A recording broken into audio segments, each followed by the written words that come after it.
bienvenue ce soir à la conciergerie au nom du Centre des Monuments Nationaux qui assure la conservation de l'édifice ainsi que sa valorisation et sa programmation culturelle et éducative.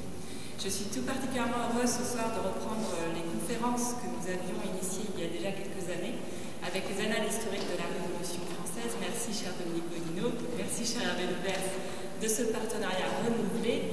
Et je le dis avec d'autant plus d'émotion et d'impatience qu'en fait nous avions déjà entamé il y a maintenant 2 ans, donc en mars 2020, un premier cycle portant sur cette thématique, les femmes et la Révolution française, cycle que nous avions dû interrompre, rattrapé par la crise du coronavirus. Donc c'était après une première intervention de Philippe Bourdin, passionnante, sur Olympe de Gouges, à la fois illustre figure féminine, bien sûr, de la Révolution française, illustre prisonnière aussi de la conciergerie, puisque parmi tous ceux qui ont été jugés par le tribunal révolutionnaire, eh bien, Olympe de Gouges a aussi passé quelques jours ici en ces lieux. Et donc c'est vraiment avec beaucoup de bonheur que cette fois-ci nous mènerons jusqu'au bout ce cycle de conférences que nous ouvrons de nouveau avec Maria Goupil-Travers. Merci de votre présence ce soir. Avant de démarrer cette conférence, je voulais adresser mes remerciements d'abord aux organisateurs et organisatrices de ce cycle de conférences, et en particulier Hervé Lebers et Dominique Godino qui m'ont proposé d'intervenir aujourd'hui. Et puis je voulais également remercier le personnel de la conciergerie qui accueille la conférence dans ce cadre exceptionnel.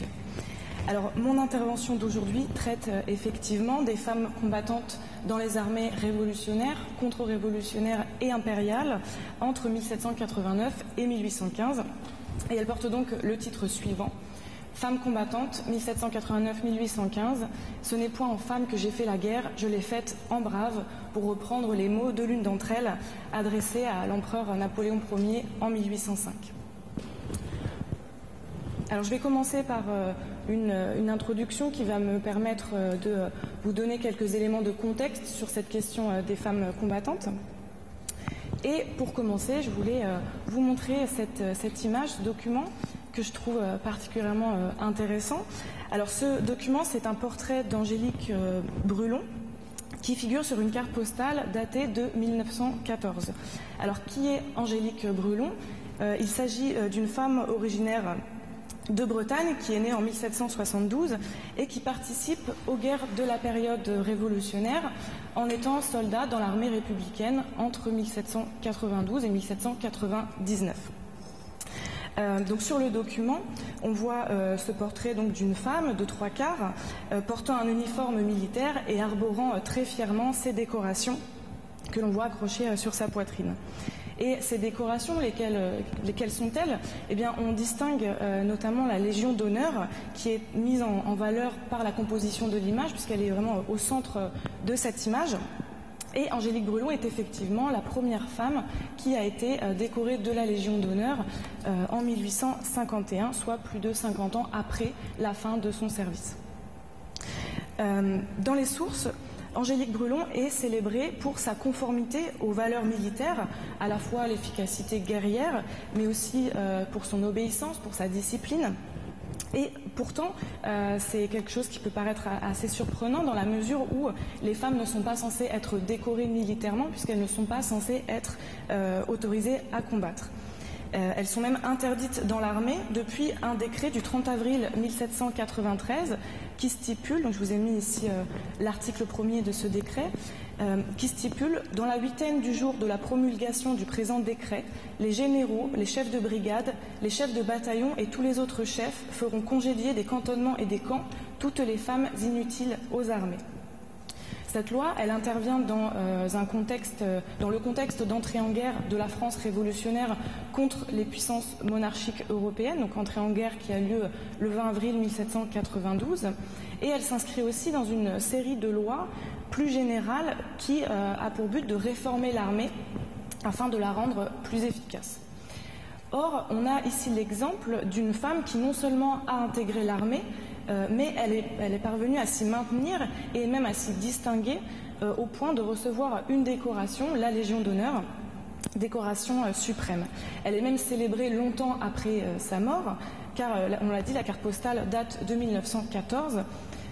Donc on a ici, à travers ce document, l'exemple d'une valorisation, d'une mise en avant d'un parcours féminin extraordinaire, mais pourtant transgressif. Donc cet exemple d'Angélique Brulon, finalement, il montre à quel point la question des femmes combattantes vient brouiller la répartition des comportements sexués et opère une confusion dans les normes de genre. Donc c'est la question qui m'a intéressée à travers cette figure des femmes combattantes, c'est celle d'essayer de comprendre qu'est-ce qui pousse ces femmes à s'engager comme combattantes dans les armées aux époques révolutionnaires et surtout comment parviennent-elles à obtenir une forme de reconnaissance pour leur service militaire en dépit du caractère transgressif de leur engagement. Donc pour bien comprendre les enjeux de cette question, je voulais redonner quelques éléments de contexte. Donc à l'instar d'Angélique Brulon, de récents travaux en histoire ont montré la présence de plusieurs dizaines de femmes engagées dans les armées aux époques révolutionnaires et impériales, non seulement comme vivandières et comme blanchisseuses, mais également comme combattantes. Et effectivement, ce moment de la Révolution, c'est ce que l'historienne Dominique Godineau appelle un moment d'apprentissage politique pour les femmes. C'est un moment d'engagement féminin inédit qui se matérialise par une participation des femmes au débat public à travers les clubs et les sociétés populaires, mais aussi par un certain nombre de prises d'armes. On peut penser aux journées des 5 et 6 octobre, et puis dans le thème qui nous intéresse aujourd'hui, par des enrôlements. Donc dans le contexte de guerre de la France révolutionnaire contre les puissances européennes, des femmes réclament le droit de s'armer pour défendre la République menacée. Mais malgré ces revendications, à partir de l'année 1793, des députés adoptent une série de lois interdisant l'armée aux femmes et plus généralement leur interdisant l'accès au domaine politique et militaire.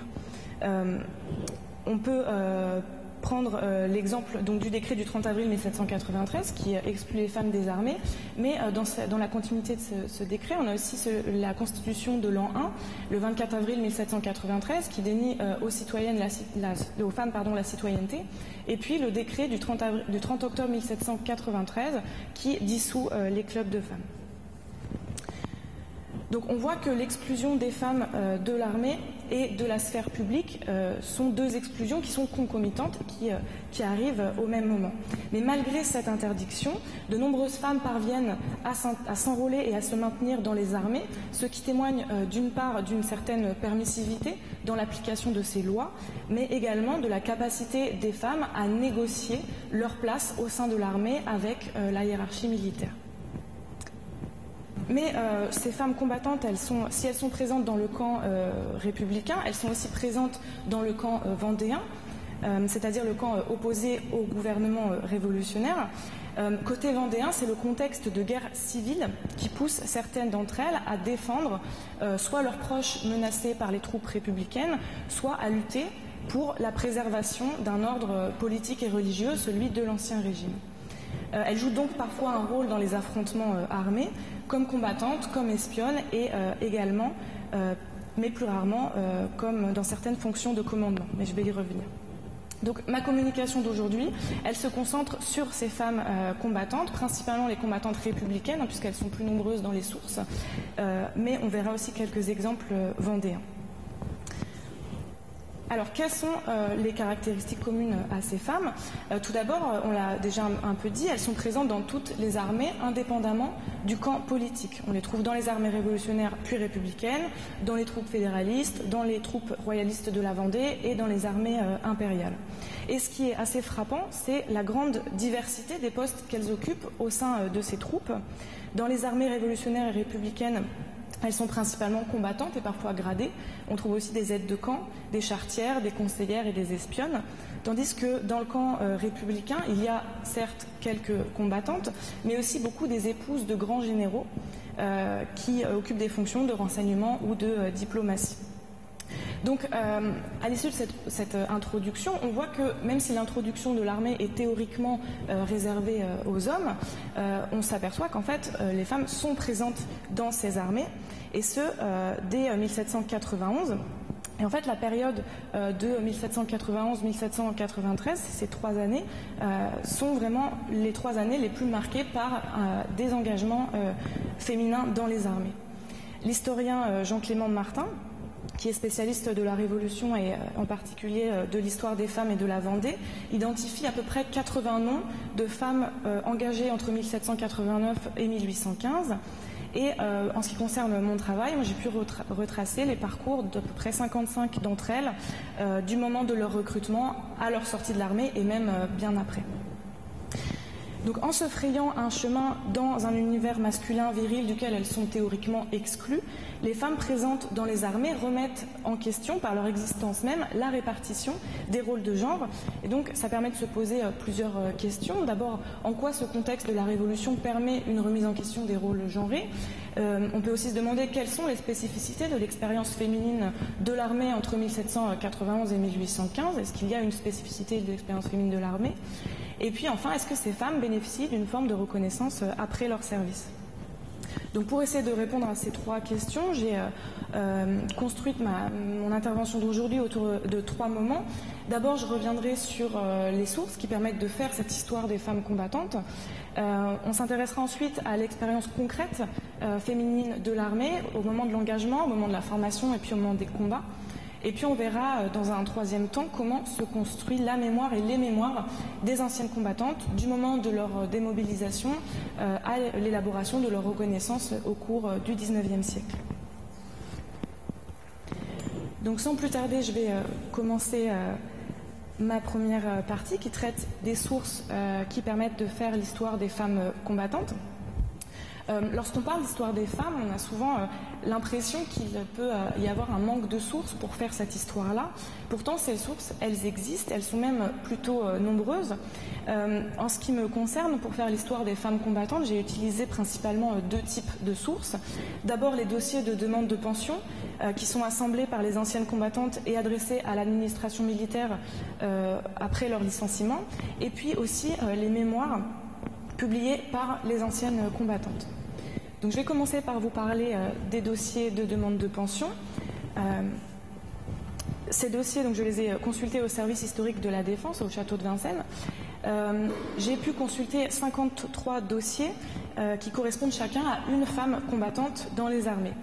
Ces dossiers, ils sont constitués par les femmes combattantes après leur sortie de l'armée et adressés à l'administration militaire, donc au ministère de la Guerre, entre 1791 et 1830. Et dans ces dossiers, elles réclament une indemnité, soit régulière, soit ponctuelle, ou bien une décoration en reconnaissance de leur service. Alors concrètement, qu'est-ce qu'on trouve dans ces dossiers? On y trouve détaillée l'identité de la réclamante, ainsi que ses états de service. On y trouve aussi des lettres adressées aux autorités militaires ou politiques pour leur demander une pension ou une décoration. On trouve aussi des lettres de soutien ou de recommandation de gradés ou de personnages politiques qui viennent appuyer ces demandes formulées par ces femmes. On trouve aussi des brevets officiels de pension, des copies de textes de loi et certains certificats médicaux. Donc ces documents, ils sont constitués dans le but de convaincre l'administration militaire d'octroyer une récompense. Et donc, à cette fin, ils contiennent souvent un mémoire, donc un récit plus ou moins long de leur parcours, qui raconte les circonstances de leur enrôlement, les événements au cours desquels elles se sont illustrées, et puis les conditions dans lesquelles elles ont quitté l'armée. Donc ces sources, elles sont particulièrement riches, puisqu'elles renseignent sur le contexte d'enrôlement et de licenciement, sur le quotidien aussi dans l'armée, sur les relations que ces femmes entretiennent avec d'autres personnels militaires et puis avec l'administration militaire après leur licenciement et de manière générale sur tous les acteurs qui sont engagés dans le processus de reconnaissance de ces femmes. Donc ce sont des sources particulièrement intéressantes pour l'historien parce qu'elles permettent vraiment de réinscrire la femme combattante dans un réseau d'acteurs sociaux et administratifs du monde militaire et politique de l'époque. Donc en retraçant la chronologie de ces documents, ça permet aussi de mettre en lumière de véritables stratégies individuelles développées par ces femmes pour obtenir une reconnaissance. Le deuxième type de source qui m'a intéressée, ce sont les mémoires qui ont été publiées par certaines d'entre elles. Donc ces mémoires, ils sont au nombre d'une dizaine à peu près. Ils ont été écrits soit par des femmes qui ont combattu pendant la période révolutionnaire, soit par des femmes qui ont gravité autour des camps militaires dans le cadre des guerres civiles vendéennes. Donc je vous ai mis ici sur le PowerPoint le nom des autrices de ces mémoires. Donc on voit déjà que le camp contre-révolutionnaire y est surreprésenté par rapport aux autres camps. Et le point commun à tous ces mémoires, c'est d'abord le fait qu'ils ont été tous publiés, donc ils témoignent d'une volonté de transmettre à un public de lecteurs ou de lectrices le récit d'une expérience de l'armée. Et au-delà de l'expérience, ces documents relèvent donc d'une mise en scène de soi.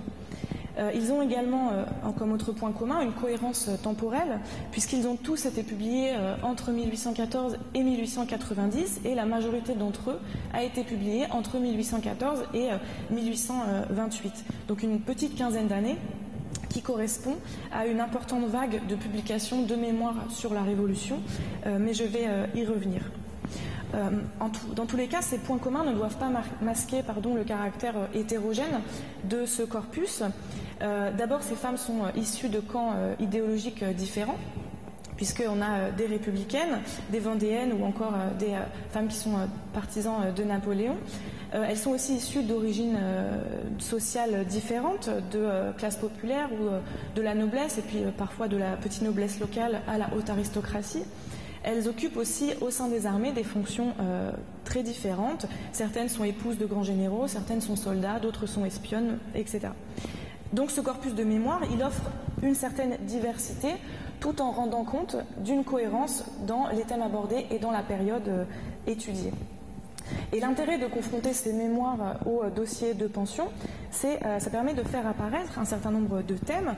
D'abord, on y trouve à nouveau la question du quotidien vécu au sein de l'armée.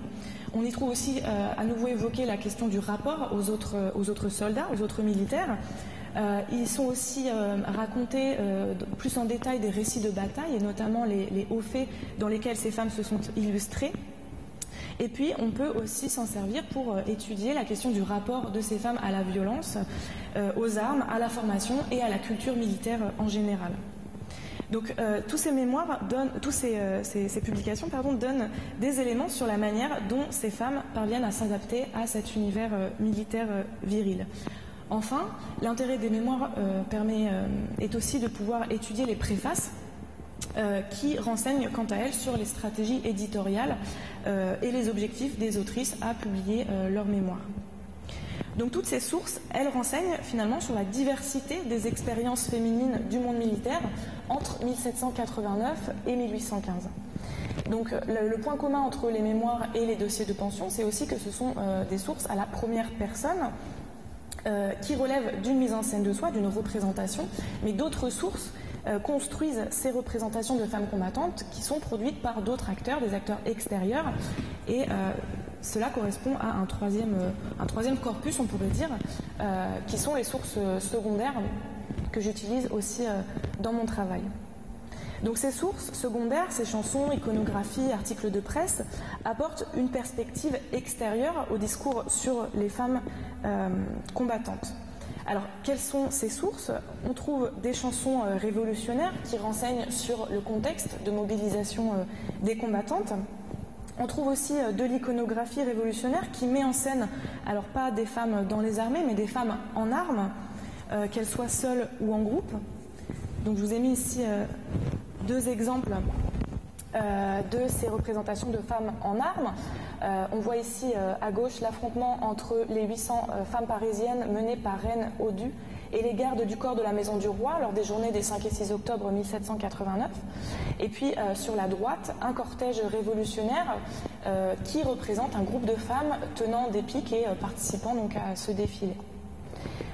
En dehors des chansons et de l'iconographie, on peut aussi utiliser des textes de loi, et notamment les décrets de la Convention nationale qui encadrent la présence des femmes dans les armées.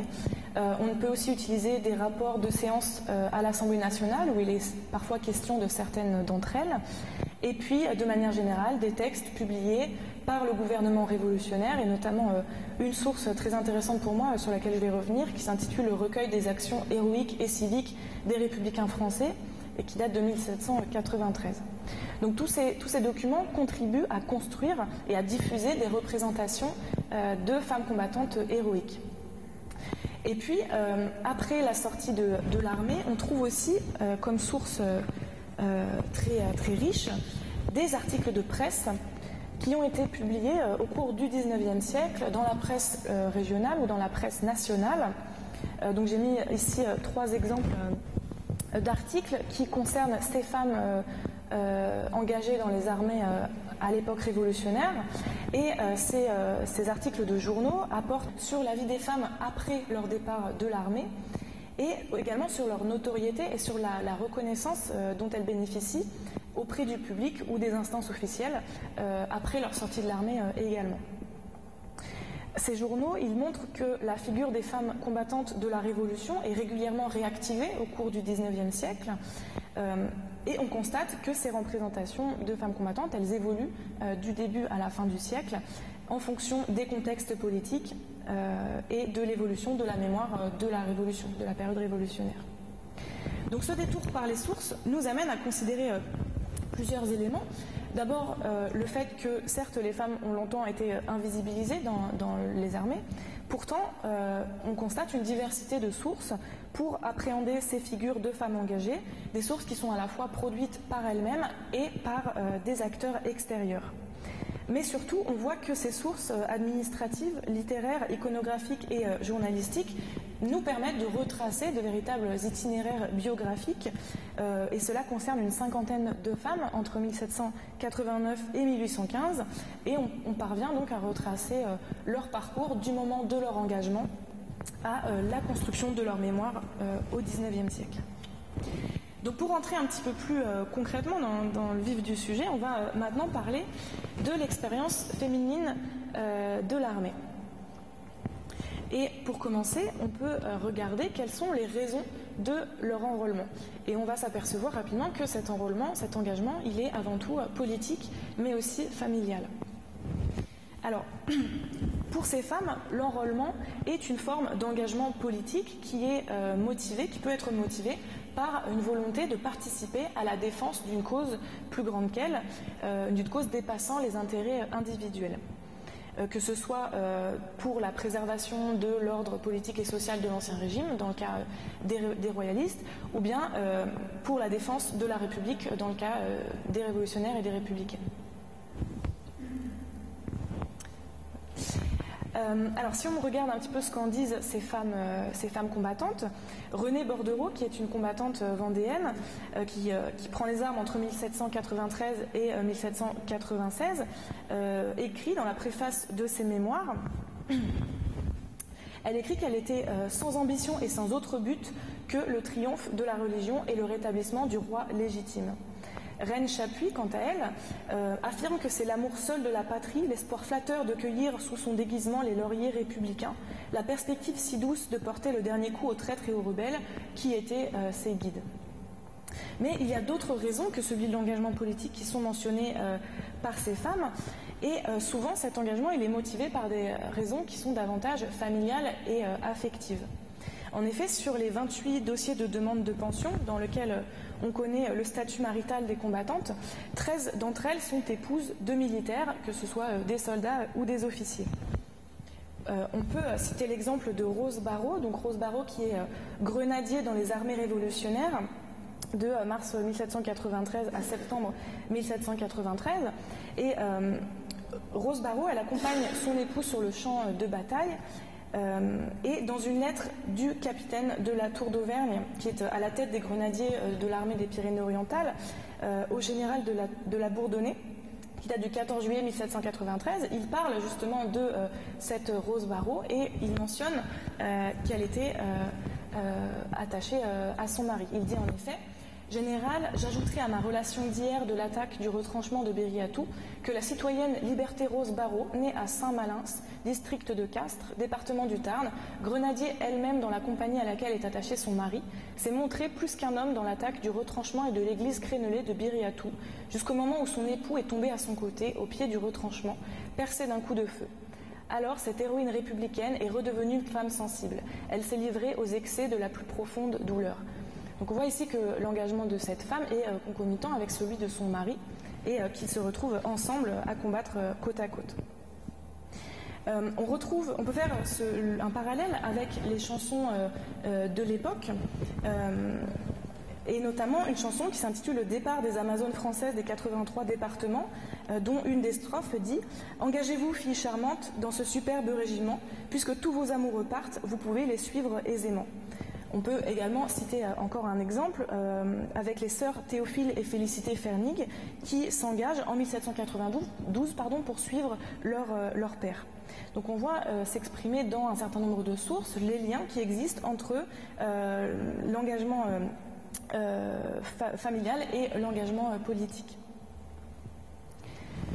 Si on regarde à présent les fonctions que ces femmes occupent dans les armées, on s'aperçoit que ces fonctions occupées diffèrent en fonction du camp idéologique dans lequel les femmes se trouvent. Dans les armées révolutionnaires et républicaines, la plupart des femmes sont soldats, soit soldats à pied, à cheval, chasseurs, canonniers, grenadiers, dragons ou encore fusiliers. Certaines sont parfois gradées. Marie Charpentier, par exemple, sergent, et Catherine Pochta est sous-lieutenant. Et puis, elles occupent parfois aussi des fonctions de gestion du matériel militaire. On peut penser par exemple à celles qui sont charretières, donc c'est-à-dire qu'elles ont pour rôle d'assurer le transport du matériel militaire sur les champs de bataille. Donc l'expérience des femmes enrôlées dans les armées républicaines, elle se caractérise par une forme de proximité assez importante avec les combats. Et ça, c'est un élément qui est un peu différent lorsqu'on s'intéresse à la place des femmes dans les armées vendéennes.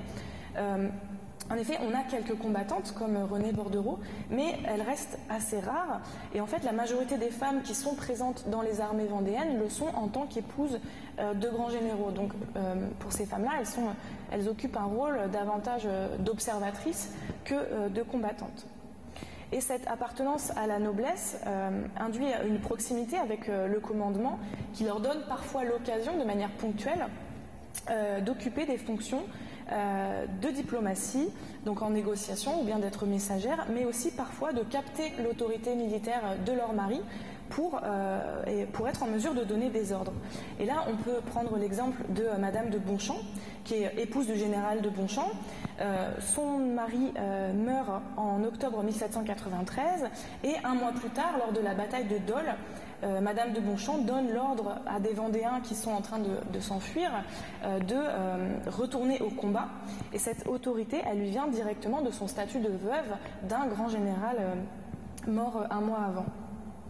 Et de manière générale, les femmes qui sont présentes dans les armées vendéennes occupent plus spontanément des fonctions qui sont traditionnellement dévolues aux femmes, donc des fonctions de soins aux blessés ou encore de gestion logistique. Donc on voit que dans le cas, c'est assez manifeste dans le cas vendéen, que l'appartenance à la noblesse est un critère essentiel qui détermine l'expérience du monde militaire. Donc on voit que le statut social de ces femmes leur permet de bénéficier d'une forme d'autorité. Donc on voit ici assez clairement, je trouve, le lien entre le statut social et la fonction occupée dans l'armée. Donc finalement, on peut se demander si ces femmes sont des militaires comme les autres, puisque est-ce qu'il existe une spécificité de l'expérience féminine de l'armée, puisqu'elle semble finalement occuper des fonctions assez classiques au sein des armées.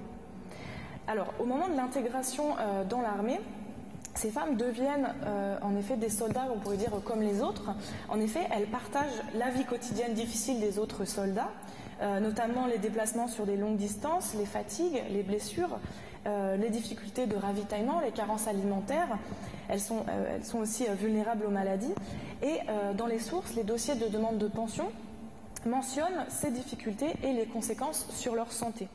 Rose Barreau, par exemple, dont on a déjà un peu parlé, produit dans son dossier de pension un certificat médical.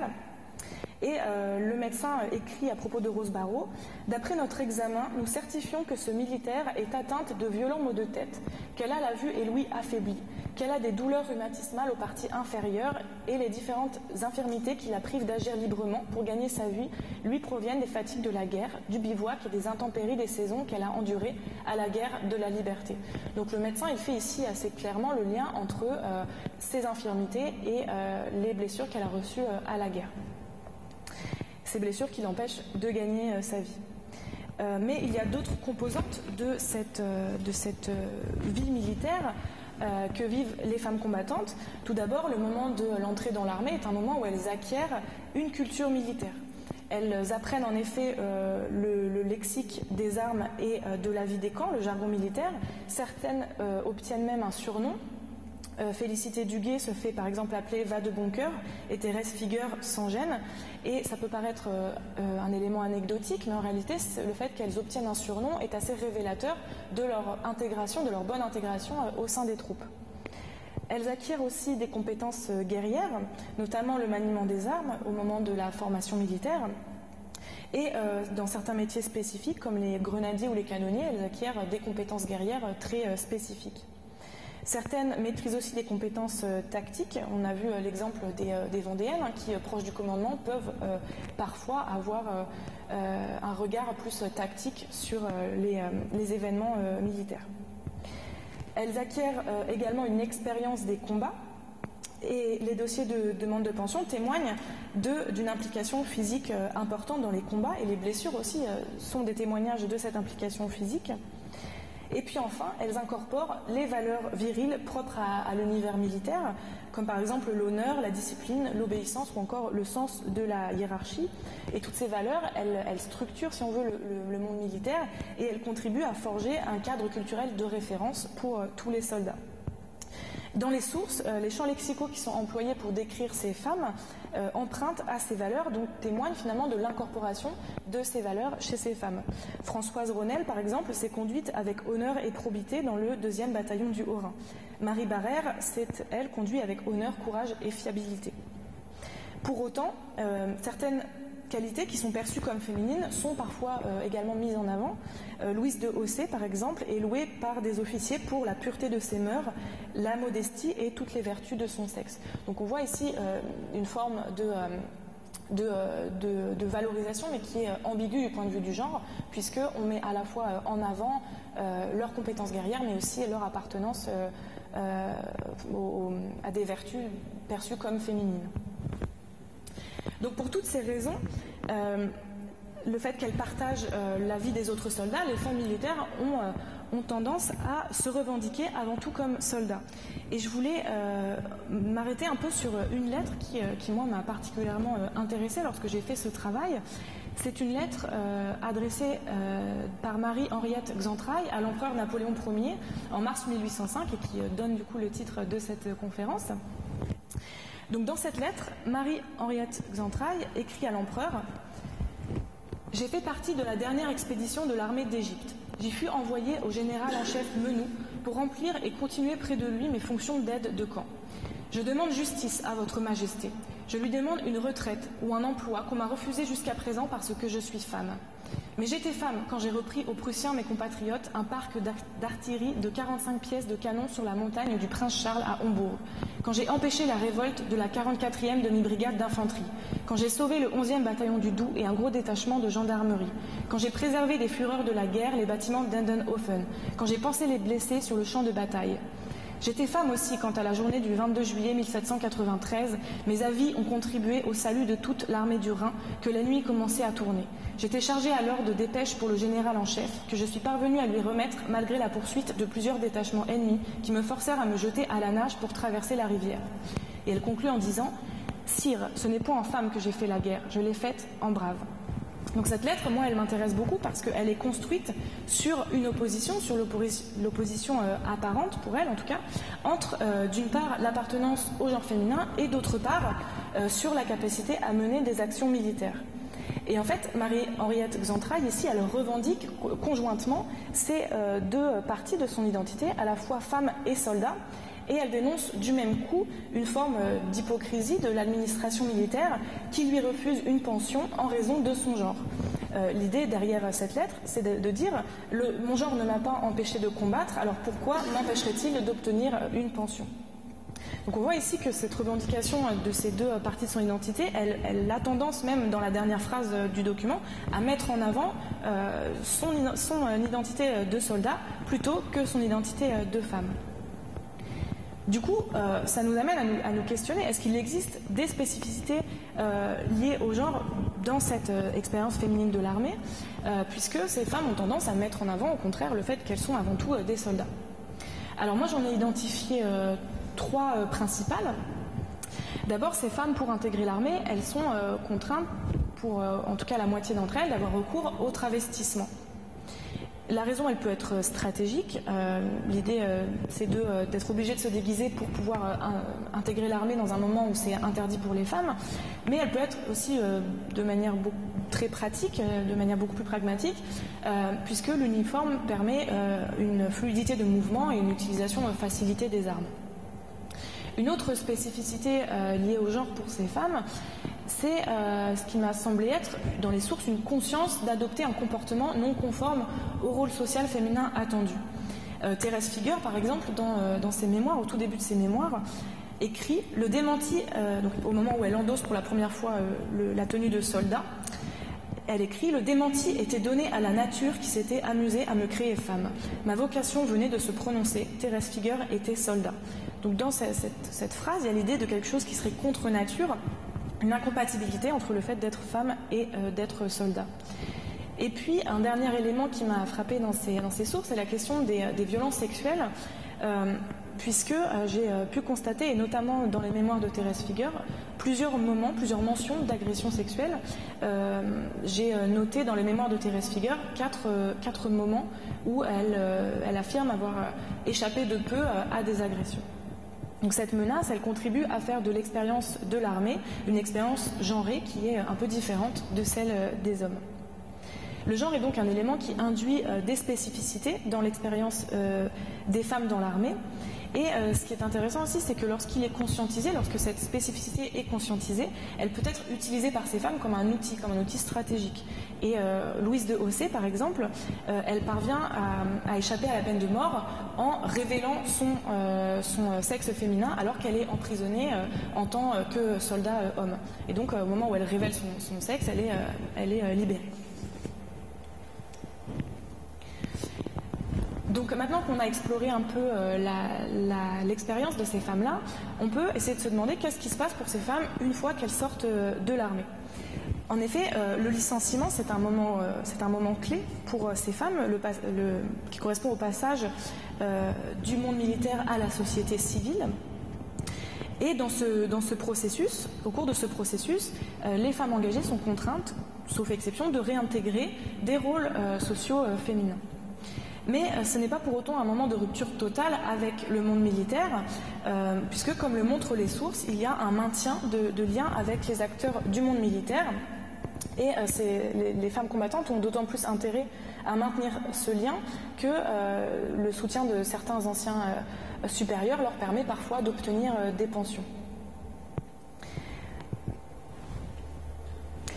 Alors, si on regarde ce moment du départ de l'armée, qu'est-ce qui se passe pour elle à ce moment-là? Alors déjà, les raisons du départ de l'armée sont multiples. On a vu que dans les armées républicaines, le décret du 30 avril 1793 interdit les femmes dans l'armée. Et donc, certaines femmes quittent l'armée à ce moment-là. Mais ce décret, il est loin d'être systématiquement appliqué. Et Thérèse Figure et Marie-Henriette Xentrailles sont deux femmes qui ont eu des carrières de plus de 20 ans au sein des armées, et bien après 1793. Alors, quelles sont les autres raisons qui peuvent pousser ces femmes au départ? D'abord, les blessures et les fatigues de la guerre, qu'on a déjà mentionnées. Et pour celles qui sont enrôlées avec leur mari ou un membre de leur famille, la mort de ce protecteur met fin au service. En effet, il correspond à un moment de dégradation de leur vie de leurs conditions de vie au sein des troupes, puisqu'elles perdent bien souvent un protecteur, et en plus de vivre un deuil, une souffrance morale liée au deuil. Rose Bouillon, par exemple, qui évolue dans les troupes républicaines, se retire de l'armée immédiatement après le décès de son époux à la bataille de Limbar en 1793. Alors, quelles sont les conditions de vie de ces femmes au sortir de l'armée? D'abord, ce sont des femmes qui vivent une forme de précarité économique au moment de leur sortie de l'armée. En effet, ce moment s'accompagne d'une perte de revenus, puisqu'elles ne bénéficient plus de la solde, et elles sont assez nombreuses à évoquer la misère dans les dossiers de demande de pension. Je vous ai mis ici l'exemple de Jeanne Collignon, qui écrit au département de la guerre le 25 octobre 1797. Aujourd'hui malade des blessures et des fatigues de la guerre, sans asile, plongé dans la plus affreuse misère, je m'adresse à vous, citoyens ministres, bien persuadés que vous n'hésiterez point à venir à mon secours et que vous userez de votre pouvoir pour me faire toucher une pension à laquelle personne, j'ose le dire, plus que moi, n'a droit. Dans les dossiers de demande de pension, ces femmes présentent souvent ces dossiers comme leur dernier recours à une situation désespérée. Elles sont aussi nombreuses à évoquer une santé dégradée qui est liée aux blessures de la guerre, qui les empêchent de travailler. Félicité Duguet, par exemple, évoque dans une lettre aux administrateurs de Nevers que les infirmités et faiblesses suite des blessures et événements de la guerre l'ont mise hors d'état d'aucun travail. Elle dit « Je ne peux avec ma modique pension subsister, de sorte que je suis à la veille de me trouver dans la plus déplorable situation. » Enfin, elles vivent parfois un isolement social lié à leur engagement. La même Félicité Duguet évoque dans une lettre le rejet qu'elle a subi de la part de sa famille et elle explique qu'il lui est impossible au sortir de l'armée de retourner dans ses foyers car, je cite, elle y serait vue d'un mauvais œil de la part de ses parents qui ont improuvé son dévouement à la patrie. Alors dans le cas de Félicité Duguet, c'est difficile de savoir si cette opposition familiale vient d'un désaccord politique ou s'il vient du fait qu'elle est une femme engagée. Mais en tout cas, tous ces éléments soulignent l'importance que revêtent pour ces femmes les pensions militaires, qui sont bien souvent leur seule source de revenus au sortir de l'armée. Une autre spécificité de l'expérience féminine du sorti de l'armée, c'est le retour à des rôles sociaux féminins, et notamment à des rôles de gestion de la famille qui avaient pu être mis entre parenthèses pendant le service. On peut même parler d'une réincorporation dans la mesure où cette transition sociale, elle se matérialise très concrètement par le fait de réendosser le vêtement féminin. Et ça peut être quelque chose qui peut apparaître assez anecdotique, mais dans mes dossiers de pension, j'ai au moins 3 mentions de femmes qui parlent justement de la nécessité de devoir payer des nouveaux vêtements conformes à leur genre et donc elles demandent une pension ponctuelle pour pouvoir se payer ces nouveaux vêtements. Et puis il est parfois aussi question des enfants à charge que ces femmes récupèrent au sortir de l'armée. On peut penser aux mots de Thérèse Figueur à propos de son mariage. Elle écrit à la toute fin de ses mémoires. Donc Thérèse Figueur, elle quitte l'armée au moment où elle se marie à Clémence Hutter, un autre militaire, et elle dit donc à la toute fin de ses mémoires: une fois la signature du mariage donnée, je dis adieu à toutes mes pensées d'indépendance et ne songeais plus qu'à rendre mon mari heureux. Je pensais qu'en vrai militaire, il n'y avait plus à y revenir et qu'il ne me restait qu'à observer scrupuleusement la consigne du chef que je m'étais donnée. Donc on voit ici une forme d'incompatibilité entre son rôle social de femme, d'épouse, et la fonction militaire. Et le mariage ici pour Thérèse Figueur, il est vécu comme un renoncement à son indépendance et synonyme d'acceptation d'un nouveau rôle social, celui d'épouse dévouée, incompatible avec le service militaire. Donc alors qu'elle reconnaissait l'autorité de son chef de guerre, désormais elle reconnaît l'autorité de son mari. Donc ces femmes qui sortent des armées, elles ne disparaissent pas pour autant des sources. Au contraire, après leur sortie de l'armée, des articles de journaux et les mémoires qu'elles publient permettent de suivre certains parcours, parfois très longtemps après le départ de l'armée, et de comprendre comment s'élabore le processus de reconnaissance de ces femmes. Donc c'est ce qu'on va voir à présent. Alors, dans un premier temps, dès les années 1791-93, s'élaborent des discours de représentation sur les femmes engagées dans les armées, et en particulier dans les armées révolutionnaires et républicaines. En effet, elles bénéficient dès ces années 91-93 d'une forme de reconnaissance de la part du gouvernement républicain. Elles sont parfois présentées comme de véritables héroïnes.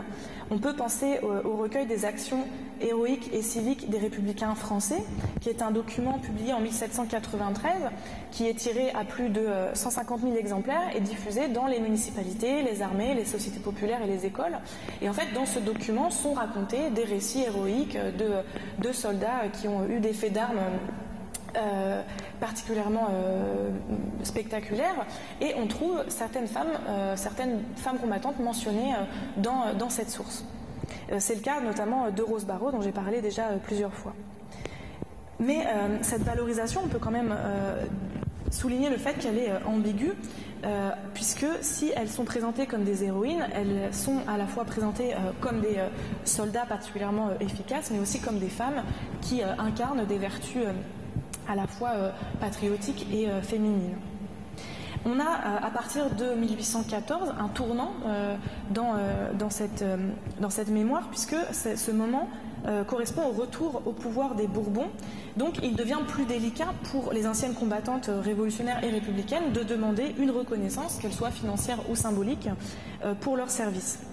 On peut prendre l'exemple d'Angélique Brulon, qui est une républicaine, et qui sollicite la Légion d'honneur une première fois en 1816, donc cette première tentative est refusée, puis une deuxième fois en 1822, qui est à nouveau refusée, malgré cette fois le soutien du marquis de La Tour-Maubourg, qui est ancien ministre de la Guerre et directeur des Invalides à l'époque.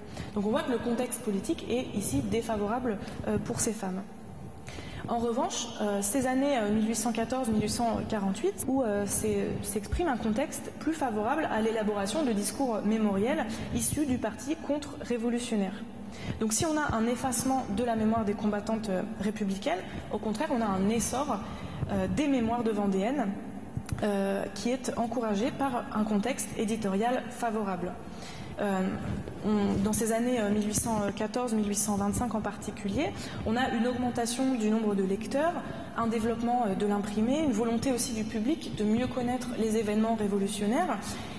Et donc, dans ce contexte, une attention particulière est donnée aux mémoires de militaires, qui sont considérés comme des acteurs de premier plan de ces événements politiques, d'où le succès des mémoires des épouses de grands généraux.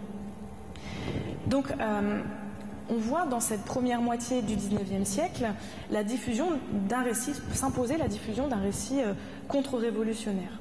Et c'est le discours dominant qui va exister jusque à peu près dans les années 1850 et qui explique donc l'invisibilisation des femmes combattantes. Mais à partir des années 1850, on a une visibilité nouvelle de la mémoire des combattantes, et en particulier des combattantes républicaines. D'abord, celles qui meurent dans les années 1850 reçoivent des honneurs militaires posthumes. Rose Barreau, par exemple, voit sa notice nécrologique relayée dans 4 journaux, 2 à tirages régionaux et 2 à tirages nationaux. Angélique Brulon, la mort d'Angélique Brulon est mentionnée dans au moins 10 notices nécrologiques dans la semaine qui suit sa mort. Donc, je vous ai mis ici l'exemple de la notice qui est publiée dans le Courrier de Bourges le 17 juillet 1859. Et donc le journaliste écrit « Cette femme courageuse, dont les étrangers et les nombreux visiteurs admis à l'hôtel des Invalides aimaient à contempler les traits vénérables, s'est éteinte après une courte agonie. Un grand nombre d'officiers invalides, anciens compagnons d'armes de la défunte, ont accompagné ses restes à la chapelle où le clergé de la paroisse a célébré le service. Un détachement d'infanterie attendait, à l'entrée de l'hôtel, le char funèbre qui l'a escorté jusqu'au cimetière Montparnasse où les honneurs militaires ont été rendus à la défunte. » Donc cet extrait il est intéressant parce qu'il témoigne de la relative célébrité d'Angélique Brulon au moment de sa mort. Elle bénéficie d'une procession et de la présence d'officiers importants. Donc on voit que dans ce cas précis, l'ancienne combattante ne meurt pas dans l'anonymat et la solitude, mais au contraire avec une forme de reconnaissance. Et en effet, sous le Second Empire, on voit apparaître un contexte favorable aux anciennes combattantes, et notamment celles qui ont évolué dans les armées impériales. En effet, Napoléon III crée en 1857 la Croix de Sainte-Hélène, qui récompense les soldats ayant combattu entre 1792 et 1815. Donc on voit qu'il y a une intention de la part du pouvoir de reconnaître ces soldats. Et de manière générale, on voit sous Napoléon III une politique d'attention particulière aux vétérans de l'armée impériale, dont bénéficient également les femmes vétérans. Angélique Brulon obtient dans ce contexte la Légion d'honneur le 15 août 1851. Elle est décorée des mains de Louis-Napoléon Bonaparte. Et on voit que pour Louis-Napoléon Bonaparte, il s'agit d'un choix stratégique puisqu'on est là à la veille du coup d'État de décembre 1851. Donc il s'agit pour le prince-président d'associer son image à celle d'une héroïne de la Révolution et d'une combattante républicaine. Et cette cérémonie de remise de la Légion d'honneur, elle fait l'objet de nombreux articles dans la presse nationale et régionale qui contribuent à diffuser l'histoire de cette femme combattante auprès d'un large public. Mais d'autres éléments concourent à réactiver la figure de la combattante dans la deuxième moitié du XIXe siècle. Tout d'abord, c'est un moment qui voit la publication des premiers travaux historiques qui interrogent la place des femmes dans les événements révolutionnaires. Jules Michelet, par exemple, fait publier Les femmes de la Révolution en 1854, donc qui est une série de portraits dans lesquels il interroge le rôle joué par certaines femmes dans les événements révolutionnaires. C'est aussi un moment qui voit la réédition et l'édition de nombreux mémoires, et en particulier de mémoires de femmes militaires. Et c'est aussi dans cette deuxième moitié du XIXe siècle qu'un certain nombre d'acteurs politiques, notamment, font le constat de la participation de femmes aux conflits armés contemporains, que ce soit la guerre de Crimée ou la Commune dans les années 1870-1871. Et donc ce constat pousse un certain nombre d'historiens, de journalistes à s'interroger sur la continuité avec d'autres figures antérieures. On voit alors émerger un très grand nombre d'articles, plusieurs dizaines, voire centaines d'articles, sur les anciennes combattantes, sur la figure de Jeanne d'Arc, etc. Par exemple, on a un article qui date de 1887, dont le titre est le suivant, « Nouveau chapitre d'une vieille histoire ». Et dans cet article, l'auteur fait la comparaison entre les femmes qui firent le coup de feu en 1870, donc les communardes, les pétroleuses, et puis Rose Bouillon, qui est une combattante républicaine. Donc la participation des femmes aux événements de 1870-71, elle marque les contemporains, et les auteurs font le parallèle dans cette période avec d'autres moments de prise d'armes de femmes. Donc on voit que de 1791 à la fin du XIXe siècle, on a une évolution des discours qui sont produits sur les femmes engagées pendant la Révolution et l'Empire. Cette évolution, elle témoigne du lien qui existe entre la construction de la mémoire de ces femmes et les contextes politiques dans lesquels elle s'inscrit. Et pour finir cette conférence, puisqu'il me reste encore quelques minutes, je voulais revenir sur un cas en particulier qui est assez révélateur de cette construction progressive de la mémoire d'une combattante, le cas de Thérèse Figueur. Alors Thérèse Figueur, elle naît en 1774 et elle fait son service militaire entre 1792 et 1814 au sein des armées républicaines puis impériales. Elle sort de l'armée en 1814 et on voit qu'entre ce moment de sortie de l'armée en 1814 et la fin du XIXe siècle, le nom de Thérèse Figueur passe de l'oubli à la postérité. Donc on va regarder un peu plus précisément comment cela arrive. Alors, un moment important de sa mémoire, c'est 1842, le moment de publication de ses mémoires. Jusqu'à cette date, Thérèse Figueur mène une vie plutôt modeste et anonyme dans un hospice, à l'hospice des Ménages, et elle a même une situation assez précaire, puisqu'en 1837, elle adresse un dossier de demande de pension au ministère de la Guerre, dans lequel elle fait état de ses difficultés à vivre. Et donc en 1842, elle fait publier ses mémoires qui sont assez relayés dans la presse. Moi j'ai compté une petite dizaine d'articles de journaux qui sont des critiques en fait de ces mémoires et qui sont unanimement favorables. Et il y a même plusieurs chapitres qui sont publiés dans la presse. Il y a dans le cadre de ces mémoires une véritable stratégie éditoriale de la part de l'éditeur qui cherche à souligner le caractère incroyable, presque fantastique de son parcours.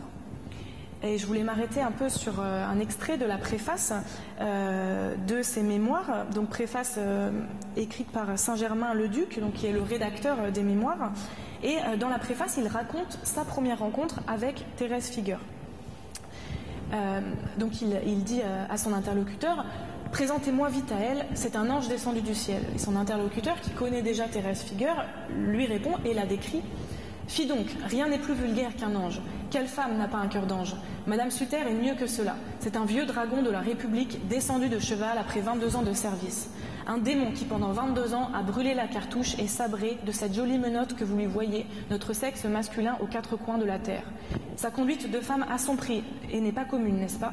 C'est qu'elle a fait auparavant sous son nom de jeune fille en qualité de mademoiselle Thérèse Figueur et bien autre chose, vraiment. » Thérèse Figueur est donc ici présentée comme un être hors du commun qui se distingue des autres par son intrépidité, par ses compétences militaires, mais également par son caractère fantastique, presque monstrueux même.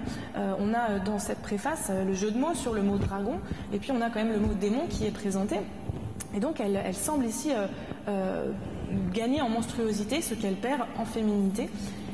Et cette insistance sur le caractère fantastique hors du commun de cette figure contribue au succès des mémoires.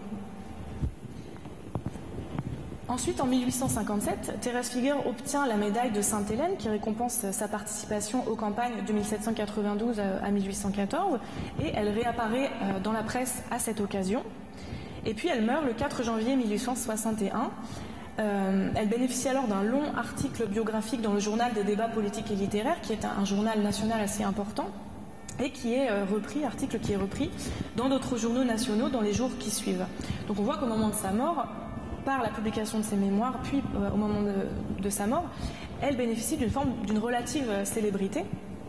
Et de manière assez surprenante, des années 1860 aux années 1890, elle disparaît complètement, son nom disparaît de la presse, on n'en entend plus vraiment parler, et il réapparaît dans la décennie 1890 à l'occasion de la représentation d'une pièce de théâtre de Vincent Sardou, qui est intitulée Madame Sans-Gêne, donc qui est un vaudeville et qui met en scène non pas Thérèse Figueur mais une blanchisseuse qui lui emprunte simplement son surnom en raison de son franc-parler.